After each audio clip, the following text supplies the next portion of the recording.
I will do a very quick introduction in Italian, then of course all the presentation will be in English. Grazie mille a tutti e tutti per essere qui.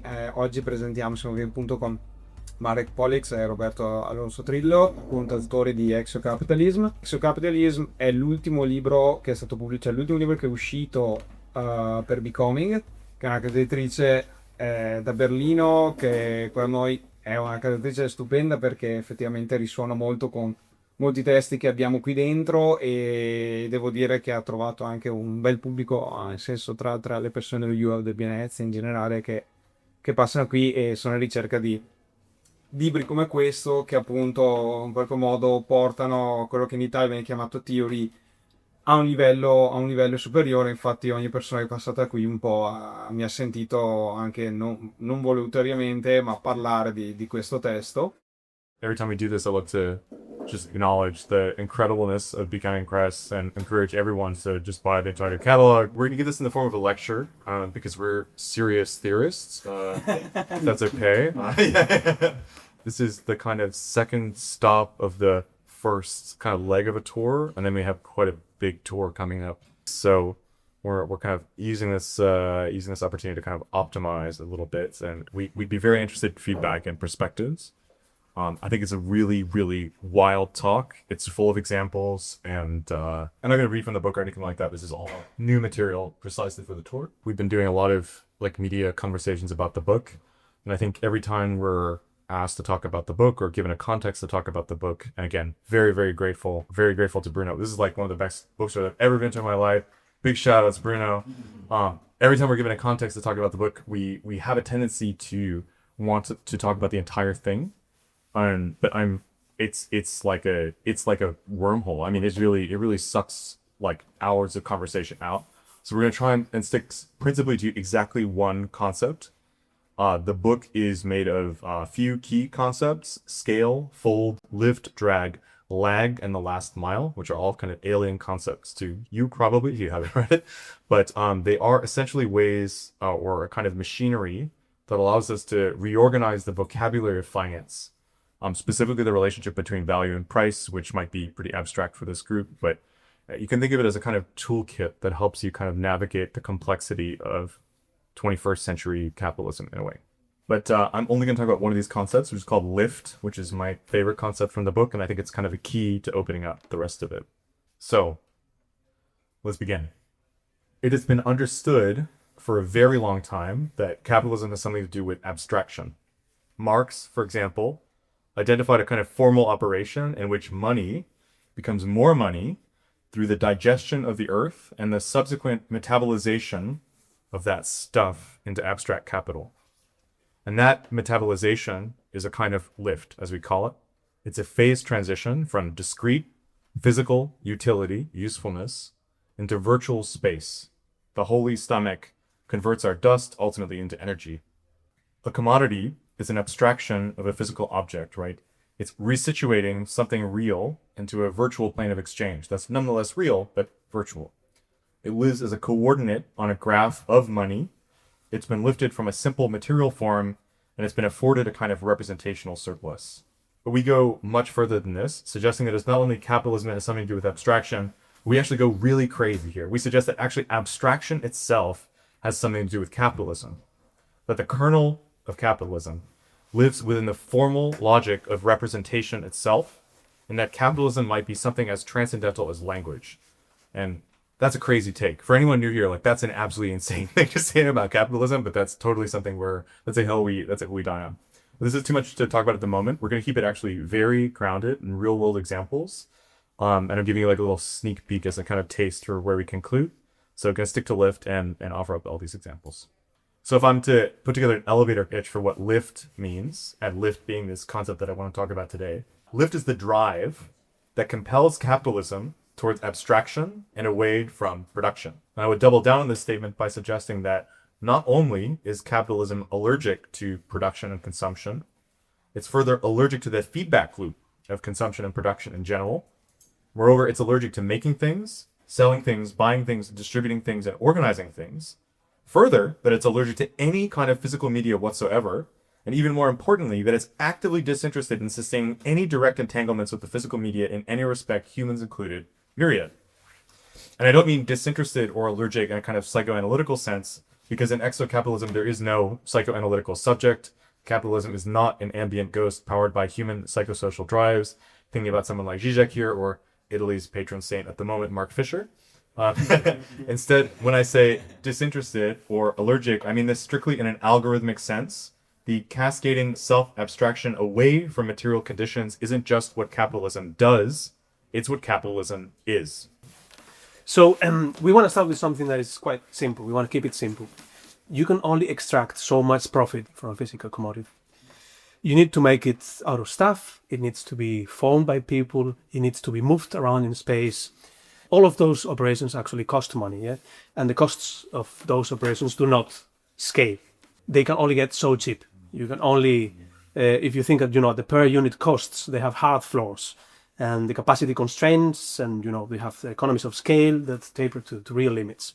You can buy as many raw materials as you like, but you're limited by the physical size of the component marketplace, the raw materials in the earth, mining machines, geopolitics of it all, etc.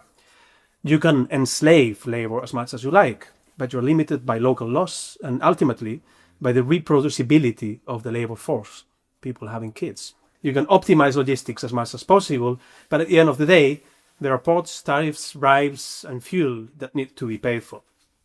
And unfortunately, the price on the commodity you're trying to sell is limited by the demand. You can only charge so much. And the differential between the cost of the goods you've made and the price you're selling it for, that is the profit margin, is limited. You're kind of stuck, if you want to put it that way, with a price. You can't make up a price, okay? It's kind of grounded into something somehow. If people stop buying your commodity, you're kind of fucked because you've had to source the underlying resources required to produce this commodity at the scale for which you've forecasted. And so if your brand's attention tanks, or if a newer version of the thing that you're trying to sell outcompetes your product, well, you're sitting on a pile of components and assembled goods with nowhere to go, and you're paying for storage at the end of the day. For so much theory downstream of Marx, this is the wall space of capitalism. The stubborn, naive, let's put it that way, materialists of the world are only able to imagine commodities marketplaces operating under extreme price constraints. So the only way that profit can be generated is by trying to squeeze your production costs, essentially, at the end of the day. And this is common parlance, I think we've all heard this, stealing from your workers, right? If this is the case, theory downstream of Marx interprets capitalism as a labor dynamic. It understands capitalism exclusively through the production and consumption of commodities. And commodities face positive marginal costs and price ceilings set by demand. And of these factors, yes, we agree, labor is the most apparently compressible to some minimal viable cost. Again, theory downstream of Marx interprets capitalism as a social dynamic through which capitalist and worker classes sustain a holy struggle, and against which the worker class is not only subject to exploitation, but psy-op, deep social and psychological engineering that make the terms of exploitation seem reasonable to the worker class. And look, we are oversimplifying things quite a bit. At the very least, we can say the left, especially again downstream of Marx, seems to get lost in the idea that this process is the only way that capital creates more of itself, that this is the way that capitalism actually grows. And we guess that the point of the book is to say that this is wrong. This is not the way that capitalism works. This is not how capital arrives at more capital. It is totally our contention, and Mark was pointing out that this might sound crazy to you, that capital can generate more of itself in totally frictionless ways, without any necessary relationship to production, consumption, or labor. And it is only in capitalism's appropriation into human scales and through human technologies that it has encountered these limits. Capitalism has been trapped in commodity form, but critically, it's been able to find its way out. The first distinction that we want to make is between what we call hardware and software, which we mean to be a bunch of different things, like the distinction between physical media and virtual media, the distinction between industrial production and energetic production, the distinction between B2C and B2B, and the cascading distinctions between commodities, services, managed services, and at the end of the day, partnerships and ecosystems. So again, the margins of hardware suck. They're a combination of components, labor, and logistics, all of which have strong limits on how much they can scale. But on the contrary, the margins on software are supple and elastic.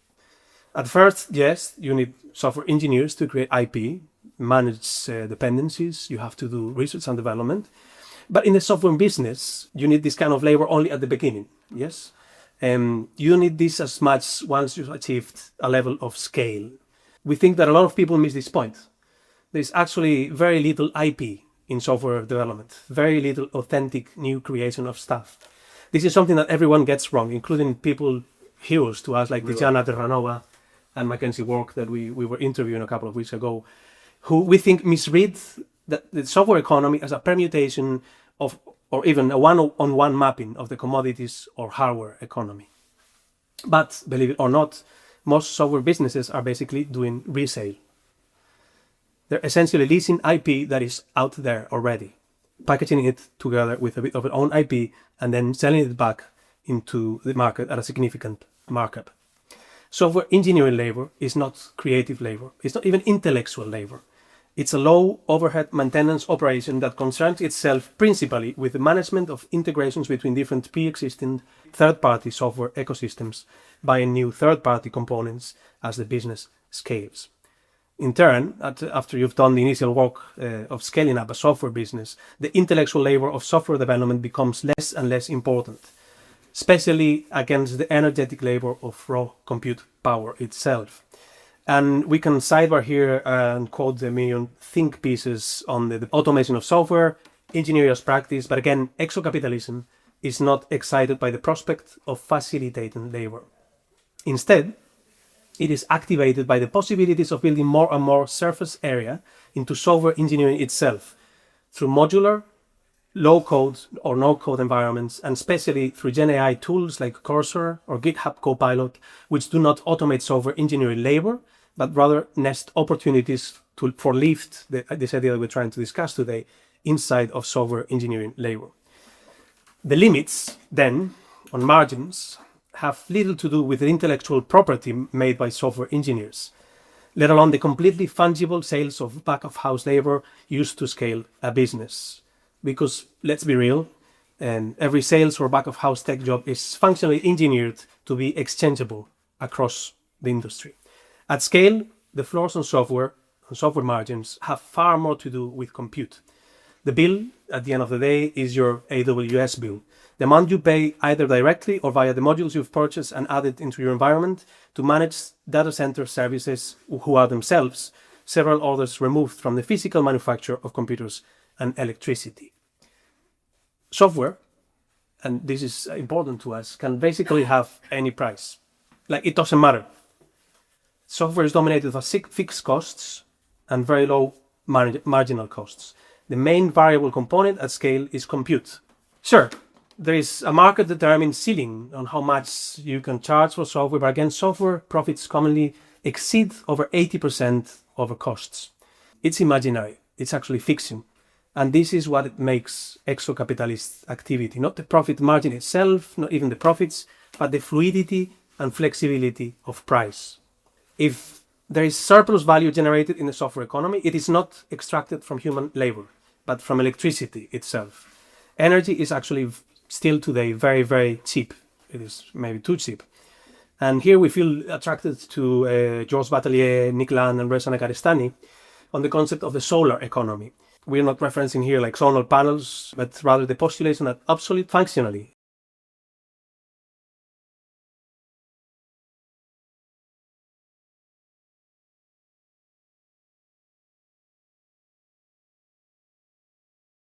nuclear fusion is the apogee of labor, or that maybe labor has always been a proxy for nuclear fusion. But this is perhaps a long conversation that we can have later.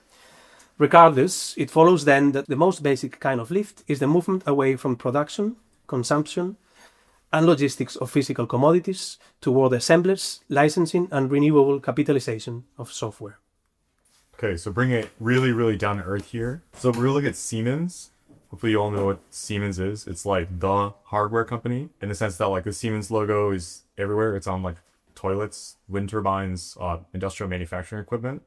But the point that we're making is that it's always been a software company and it is a software company, which is, again, like a really insane thing to say, but we're sticking to it. Their stated ambition is to transform the industrial world into what they call, or what everybody calls, digital twins.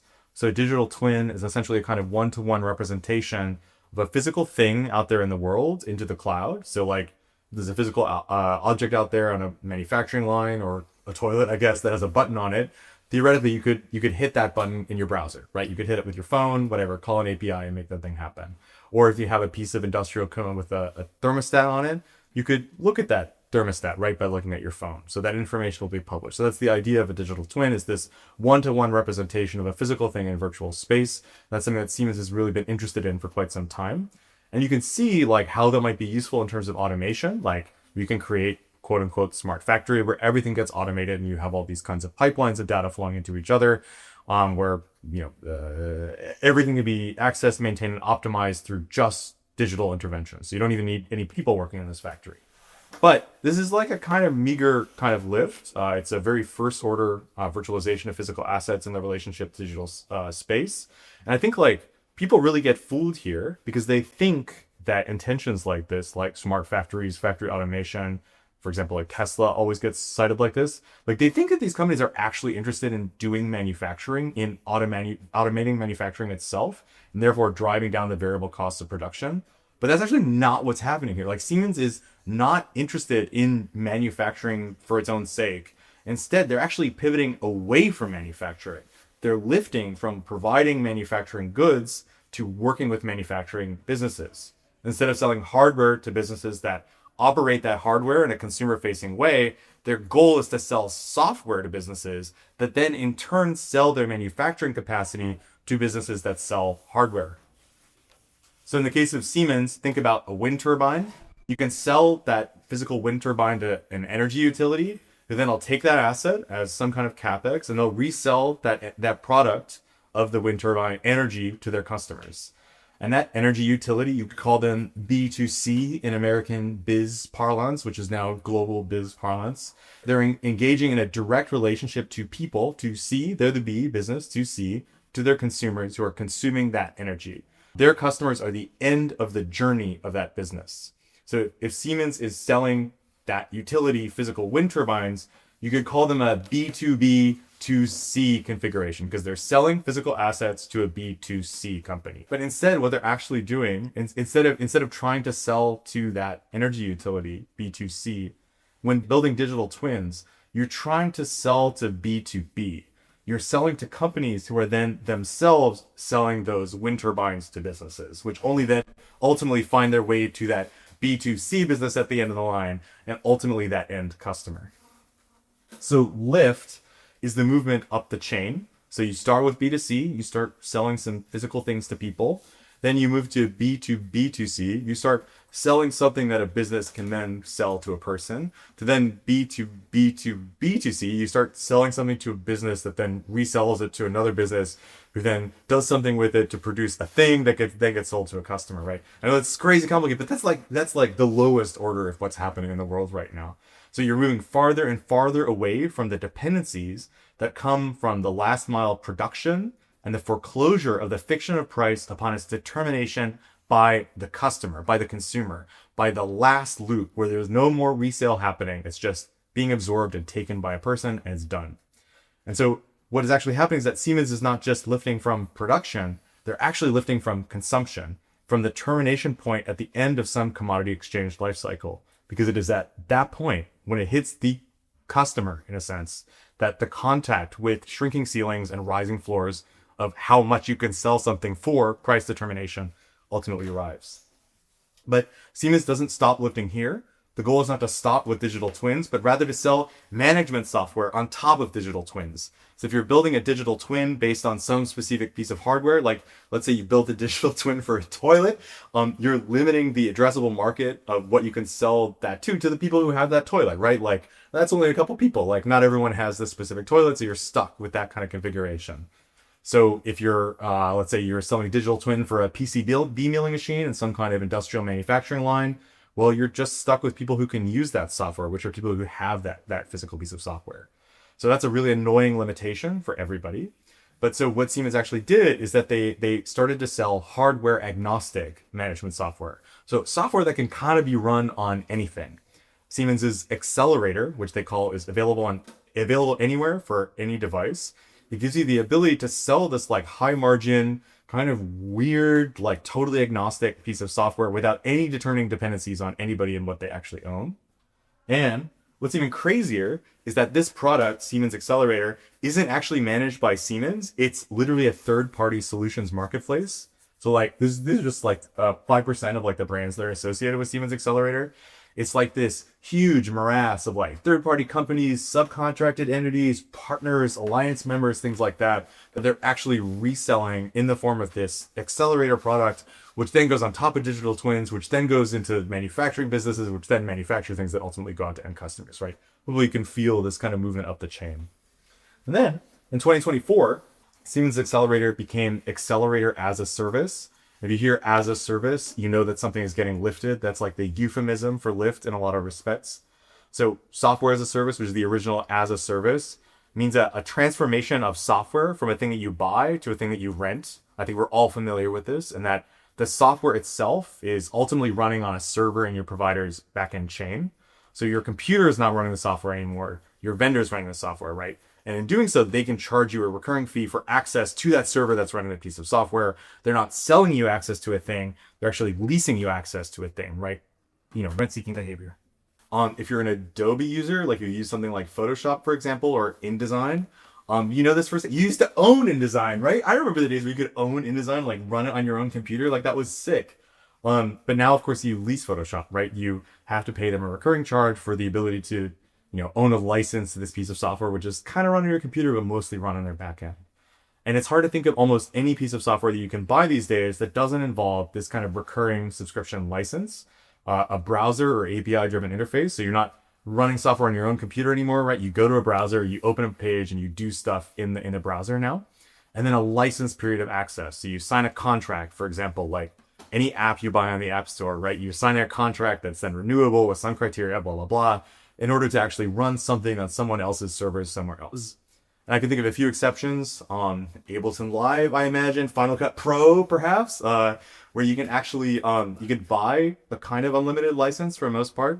But what's interesting is that the transition to AI-driven software means that even these tools are going to grow dependencies. Because like once Ableton Live or Final Cut Pro, once Final Cut Pro turns to Runway, for example, once it becomes a company that's using AI to actually do things, it's not going to be able to be run on your computer anymore. So even if you own a license for Final Cut Pro, for some video editing software that you maybe used to own, you're going to be forced ultimately into this kind of subscription level of exchange because they have to run those AI models somewhere and they're really beefy and powerful and they're going to live on someone else's server. So ultimately, they're going to pass that price back to you and you're going to start to engage in this kind of relationship.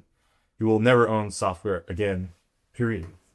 What's interesting to this is that like this presents an opportunity for a software business to kind of change the way that it relates to you. So instead of a single point charge from one business to a person, you can enter into a sustained long-term relationship between businesses and customers, and then ultimately businesses and businesses, which allows you as a business to talk about your finances, not in a way that's like, how much money do I have? How much revenue did I get this year from selling software to people? But actually, how much money will I have 3 years from now, right? And I can then amortize that into how much money I theoretically have at this moment.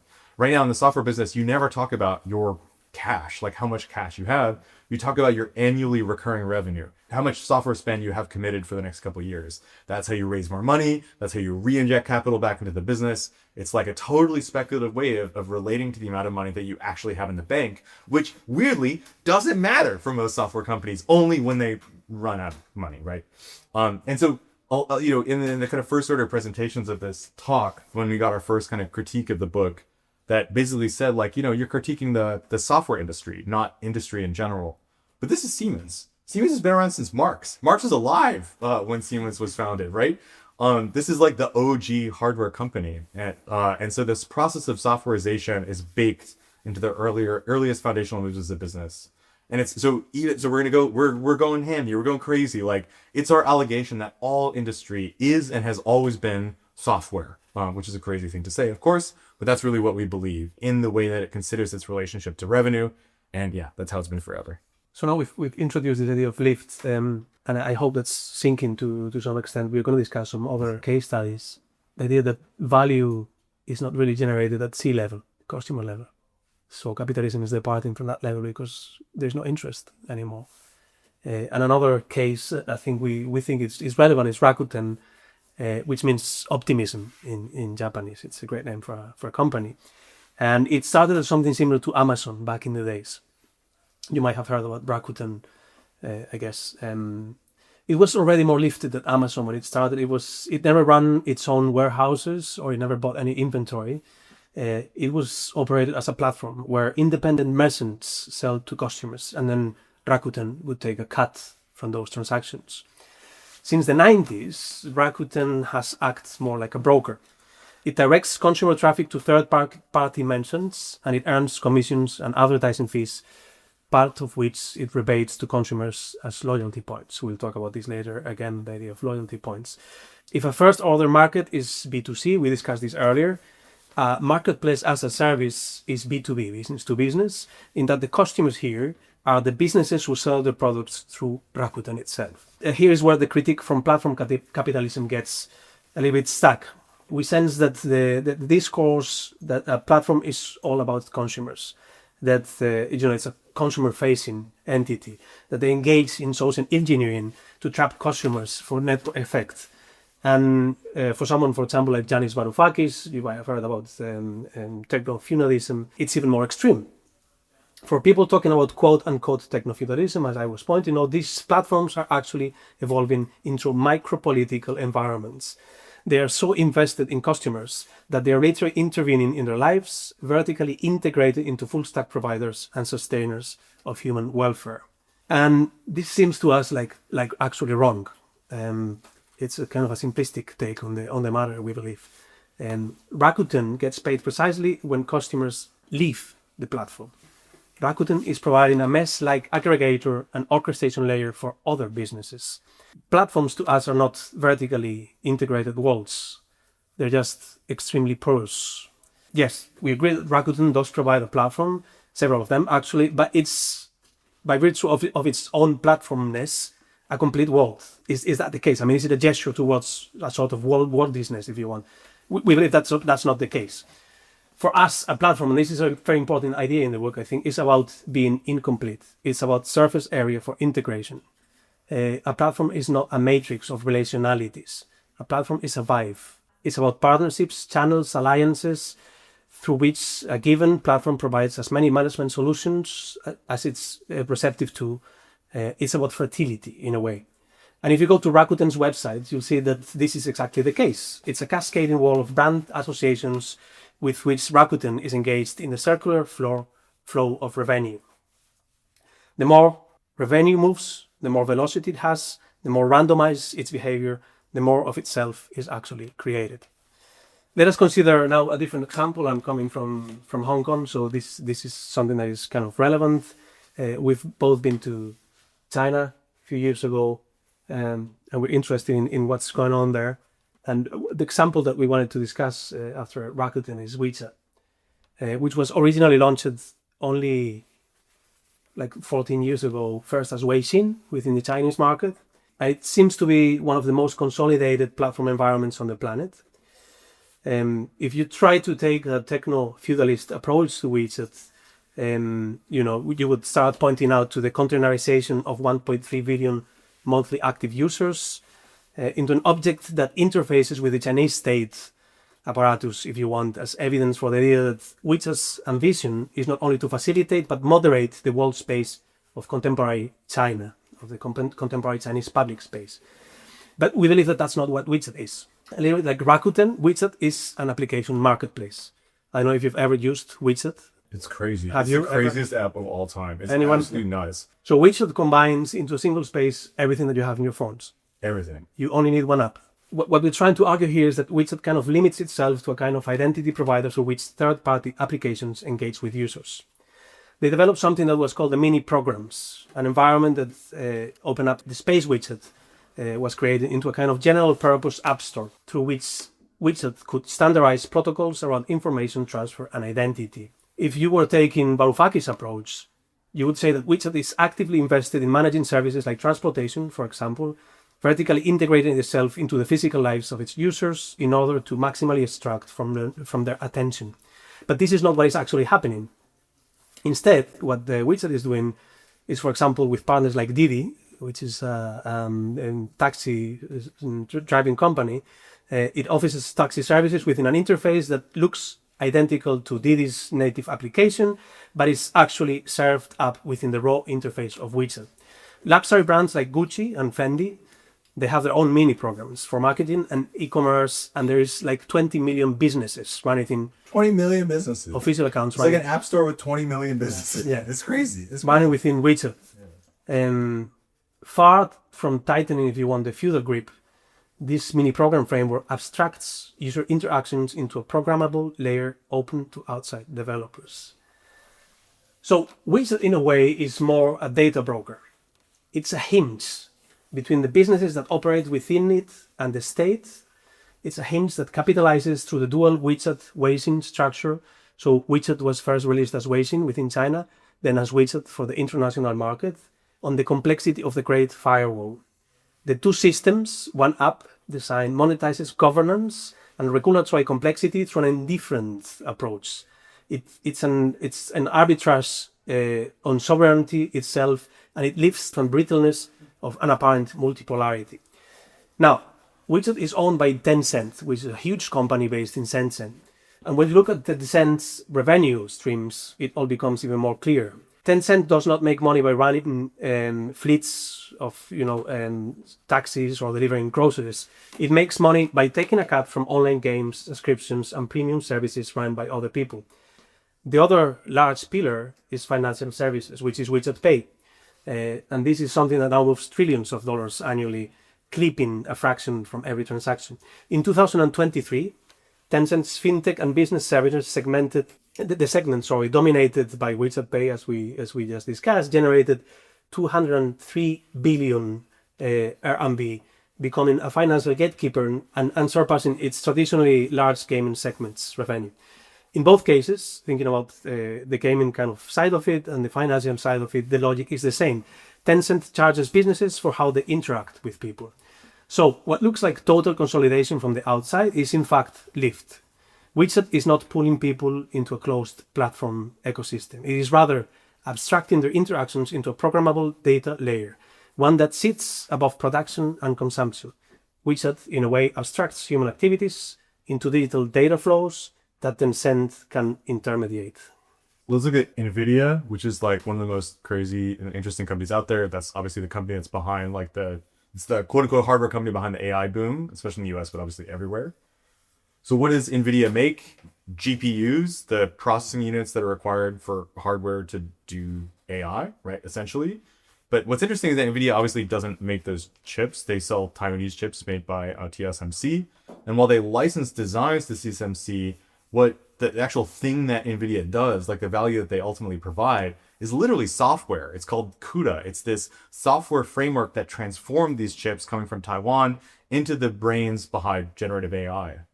And so in 2022, Nvidia announced that it's gonna mature in what they call managed services, aka GPU as a service, spinning up all these different platforms where you could basically, rent their attention and generate inference using them. Given kind of business out there could buy a license in order to deploy AI on remotely managed Nvidia hardware, essentially. So it's a lift transition. You're moving away from a $1 per GPU relationship to a $1 per GPU hour relationship. That's lift again. You're moving from paying for a thing once to paying for access to a thing over time. But even this is too direct. Like Nvidia doesn't even want to do this. Instead, like an insane, like unthinkably enormous 88% of Nvidia's revenue comes from their quote unquote data center segment, which would make a lot of sense if Nvidia actually owned and operated data centers. This is like the most valuable company. This is like literally the thing keeping the American economy afloat right now. They literally make 88% of their revenue from two companies for their data centers usage, and they don't maintain, they don't operate the data centers. They basically just license them out. So they provide licensing, certification, and software management on top of data centers owned by other people, third-party co-location partners, who then lease and disperse the compute back to Nvidia for a fee. There's a lot of people out there, especially in like continental Europe. We hear the kind of critique of this idea that there's this thing called techno-capitalism, which is just like this hovering black steel war-making titan with like Elon Musk like kitted out at the helm, who's powering it based on the desire to make intentionally, bad, cruel decisions against human individual liberty, right? Like that's the perception I get when talking about techno-capitalism. Pretty much anywhere, but kind of especially here. I'd love to point to like the most important company for the American economy right now, which is Nvidia, and its absolute total disregard, in effect, total non-engagement with the American consumer class, let alone any kind of psychosocial ideological manipulation of that consumer class. If we want to do something, like if we think that the current situation isn't good, which maybe we kind of agree is the case, we need to be able to extend our critical capabilities beyond our own experience of capitalism, our subjective experiences of capitalism, because we, unfortunately, aren't at the center of these things. We're actually almost completely irrelevant to the way that these things make money. It's not about us, and that's really the problem. So before we get into some really lifted stuff, we wanted to know that any business can lift at any scale, and that this is an inbuilt compulsion of businesses itself, according to the theory of exocapitalism. So we're going to move into something else that might seem a bit, maybe, unrelated. Yeah. It is, but it might seem unrelated. And that's pornography. Pornography in industry.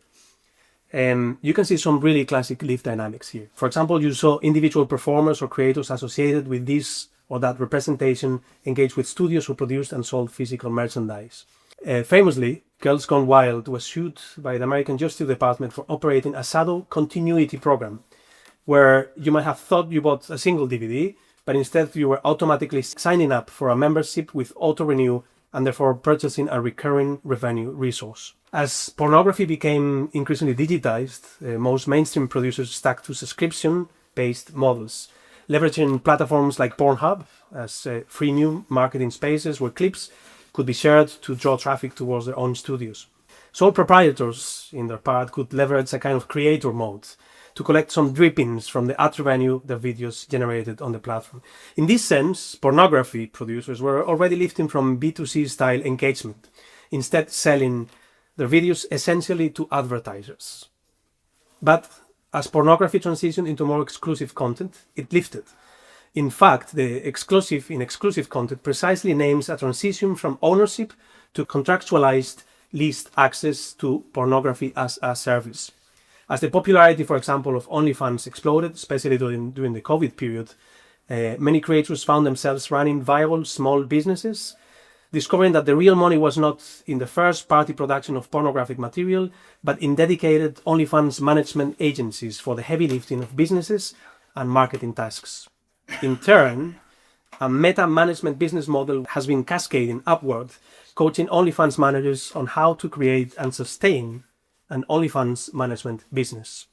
This is the most depressing and upsetting video I've ever seen in my life. If you want to ruin your evening, it's OnlyFans management coaching. So it's a type of management coaching for people who are going to manage other people who are building OnlyFans management companies. And it's led by Marcus Hustle. And it's like the most misogynistic, evil content in the whole universe. But that's like the stack. That's what gets built about all of this. It's crazy. It's like the craziest thing. Let's talk about Starbucks. We're reaching a kind of high point here. So Starbucks is super lifted.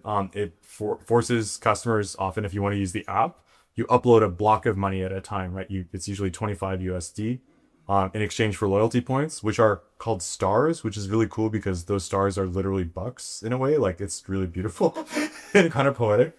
So basically customers are basically lending money to Starbucks, $25 at a time, in advance of receiving any coffee. As of earlier this year, Starbucks was sitting on 2 billion USD in stored value balances from customers.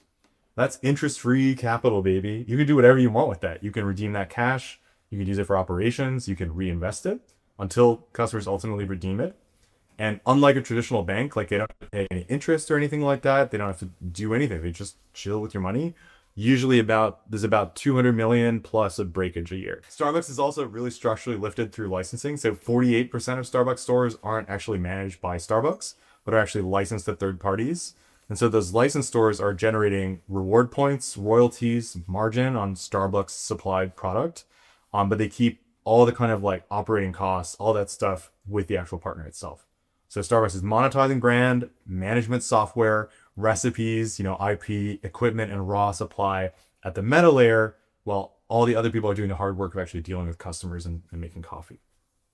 So like, is Starbucks a coffee company? It's like the question I want to ask. Like, there's coffee involved for sure, though you'd probably disagree that it's coffee, but it's definitely connected to revenue in some way, but is it determinative of revenue? It's kind of more like a software company in a lot of respects, or it's a lot more like a bank. And in these capacities, yes, there's labor involved, but who's doing it? Because if it's a bank, like, is it the barista labor for the bank? No, it's the kind of banking labor that materially matters to Starbucks in the last instance. So the question is like, what kind of labor is important? And if we're people in this room who care about labor, the real question is what kind of labor power is important in this dynamic?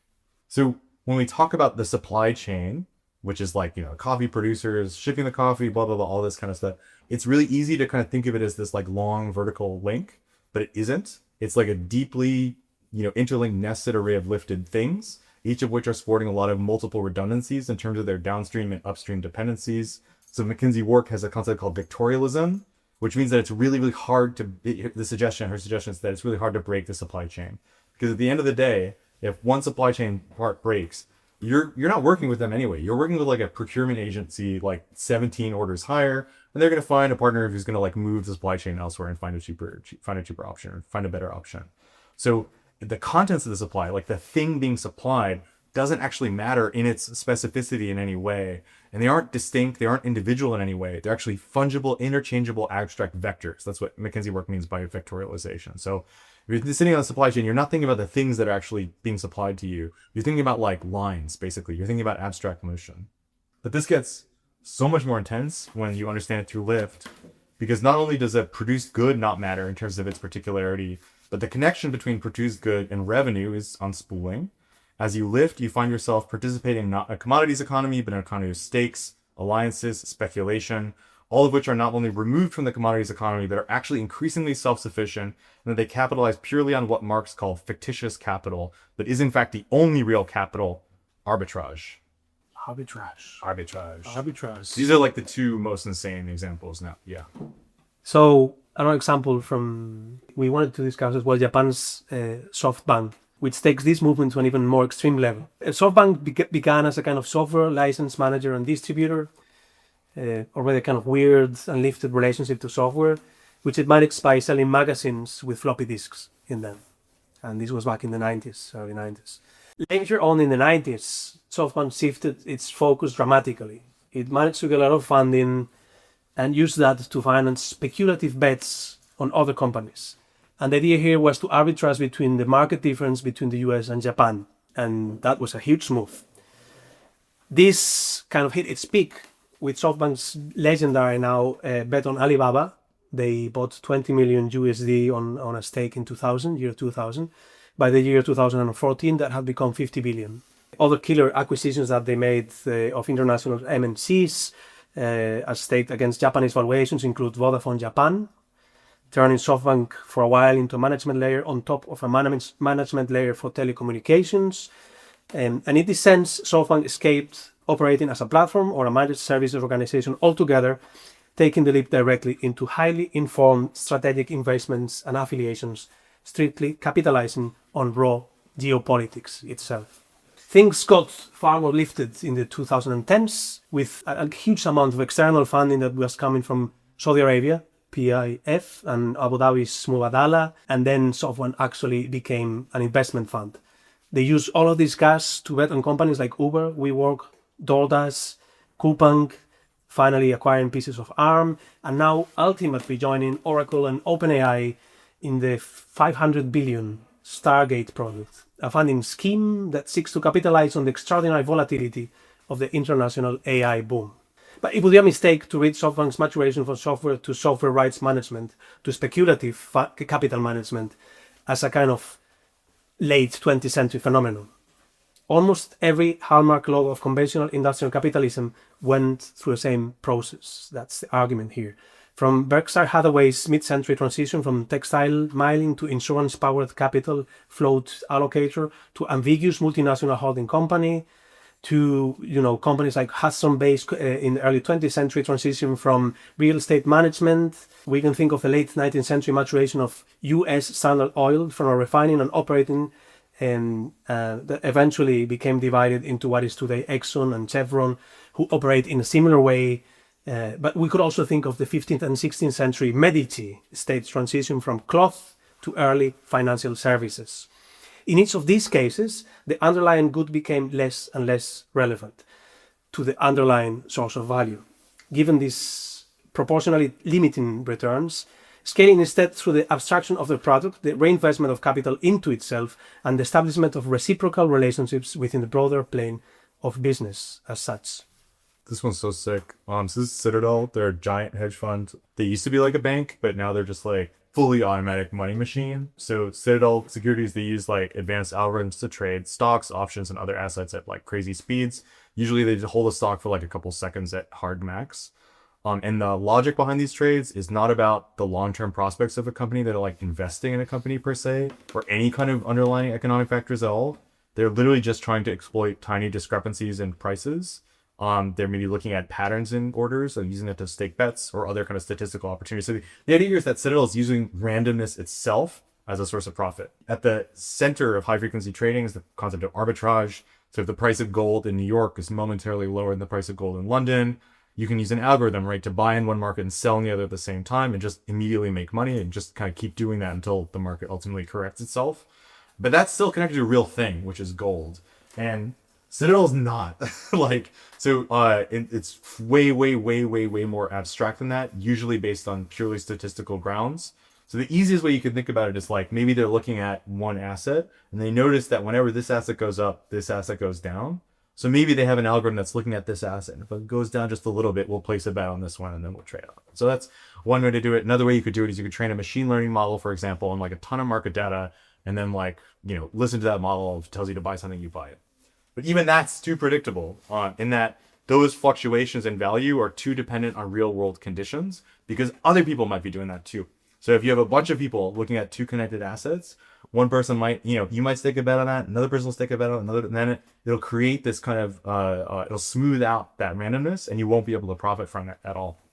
So there's this crazy euphemism in finance called a dark pool, which is like the most beautiful way of talking in finance ever, where you actually place a whole bunch of bets together in like a kind of very secret place, and you just exercise them and then you get the fuck out. Like that's how they do it, because they don't want anyone else to be aware that those transactions are happening, because that will disturb the market and they'll be able to predict them and capitalize on it, etc.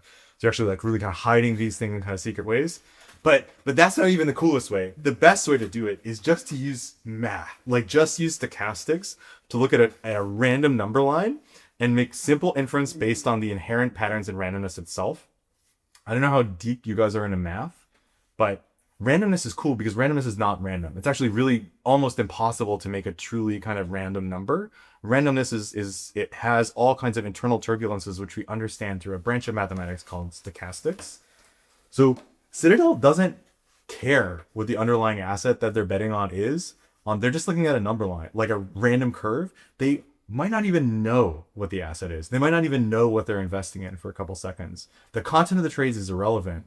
They're generating profit because the market's continuous fluctuations provide lots of opportunities to just get in, get out, based on just straight up prediction methods. And so here we're really arriving at a kind of circular flow of capital in which it's just movement alone that's generating capital. And what's cool, or what's crazy, is that like you can profit under any market conditions. You might think like number go up, everyone's making a profit, number go down, nobody's making a profit. But that's not how it works. It's like you can bet against things, right? It's really easy to place a put position, short something, make a bet basically that the price of something is going to go down. If you make a bet that the price of something is going to go down, it goes down, you make money, right? So like what's crazy is that even if the market is suffering, even if a big bubble just popped, a bunch of people might have just made a shit ton of money, right? So it really doesn't matter how the market moves. It matters that the market moves. Everything underneath it, the machines, the human sweat, the blood stolen through colonial violence, the service workers at pharmacies or kiosks, the software engineers, the HR managers, the humming GPUs enhanced by extracted neodymium, all of it bubbles up to the level of a random number generator against which bets can be made simply through statistical inference. None of it matters. All of it's fungible. And you don't need a computer to do this. You can do capitalism on anything. You can do it in a horse race. You can do it by holding up cards in a crowded cigar-smoky room. You can do it by moving seashells around the west coast of Africa. It literally doesn't matter. The substrate literally doesn't matter. And in our liberation from the material surface, we encountered a layering process that can elastically compound upwards forever. You may argue that most of these examples are too recent, and that we're just looking at something that it's a kind of recent phenomenon, and we're focusing on that. We're trying to explain it somehow, and we're trying to work against that idea. So we are trying to define all the history of what capitalism may be as a form of software economy. We are trying to look at abstraction as a kind of driving force that is not new. Derivatives or financial capitalism are just one more form of engaging with that sort of reality that underpins as arbitrage the difference between values, the kind of translatability of an entity between different worlds, different markets, different margins, etc. And so at the end, this kind of final example that we want to mention briefly, it's from the 18th century, which is the South Sea Company. And we argue that it practiced an extreme form of arbitrage with no reliance on computation or silicon or the internet. Yeah, the South Sea Company began as a way to repackage British government debt by mobilizing permissions obtained via the 1713 Treaty of Utrecht around the sale of enslaved African people to Spanish colonies, which is kind of dark and fucked up. The British government had incurred in a lot of debt during the War of Spanish Succession, which ended with the Treaty of Utrecht. And so, in doing so, it had issued an extraordinary volume of IOUs to the providers it owed money to.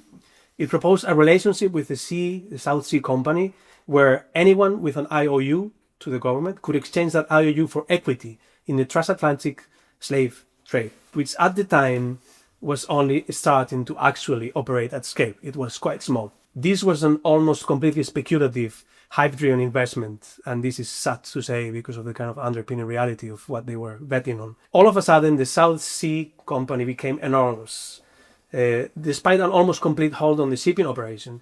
And not only that, they could reference the equity they had raised in order to sell new shares to pull in even more money, essentially riding the financial volatility of their own stock.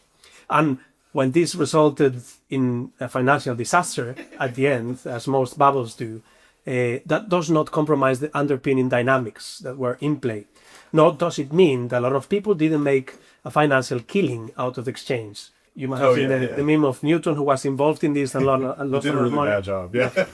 This is not how you gamble. This is not how you gamble in the stock market, by the way. This is the worst way to do it. Yeah. So, as Marek was pointing out, the key element here is that arbitrage can work regardless of whether the line goes up or if it goes down. The only important thing is the movement of the line. It just has to move. And this is where exocapitalism starts as a theoretical project, with arbitrage as the kernel of capitalism, with the idea that corporate interest tends toward the liquid, the recurring, the independent, the vectorial, the infinite. And in doing so, it tends away from the soil, the land, the blood, and the sweat. This is not to suggest that capitalism is good. Not at all. We are not claiming that. I hope that that's clear. But absolutely, it does suggest that capitalism is, that it exists as a thing on its own terms. So, finishing this up now, it's a problematic book, obviously. It does a lot of things that you're kind of not allowed to do anymore. You're not really allowed to say, I guess. We're committing a lot of sins against Marx, who you could say is the book's enemy in a lot of respects, but is actually someone we have a lot of respect for. I think our enemy instead is the calcification of leftist thought strictly against this kind of social critique of capitalism. The idea that, we're people, capitalism is a socially manifested thing, and this entire critique is built on an understanding of what capitalism is through the exchange of commodities, and it becomes a kind of evangelical literalism of exegetic biblical text in Das Kapital. And this calcification is so extreme and dogmatic that I find myself struggling to commit to the left, to be honest, especially to the extent that the left seems to kind of dither in superficial moral conflict between absolute good and bad, big and small, innocent and corruptive, victim and perpetrator. And the bad, the corruptive, the perpetrator, they tend to collapse into a kind of singularity of evil. And of course, I'm describable through so many of the vectors of evil, so it's a natural inclination for me to want to play defense. But at the same time, this book is not an argument against vilification, but rather for a true polytheistic pantheon of evil, one where different aspects of our enemy can be understood through avatars with different motivations, different abilities, and different dispositions. And in some respect, maybe ironically, we're falling from Kimberlé Crenshaw's definition of intersectionality, which can be refracted into the idea that there is this great difference within the spectrum of oppression and oppressors, and that this difference may aggregate around powerful social contractors. But this book is not about oppression, which I think is exactly what it makes it a kind of unique contribution to the discourse. It is instead a thought experiment about the internal mechanisms of capitalism. There are thousands of books you can read about the oppressive externalities of capitalism. We can recommend a few. I'm sure that you probably know most of them. But if we understand capitalism strictly through its capacity to oppress, we argue that we limit ourselves to an essentially reactionary position. No, if capitalism is your enemy, you should know your enemy. And you should understand your enemy not only through its tactical advantages on the battlefield, nor through the recounting of thousands of lost battles, but through an honest accounting of its motivations and its own terms. We suggest that our enemy is more likely ourselves. But this is another long lecture for a different day. Thank you.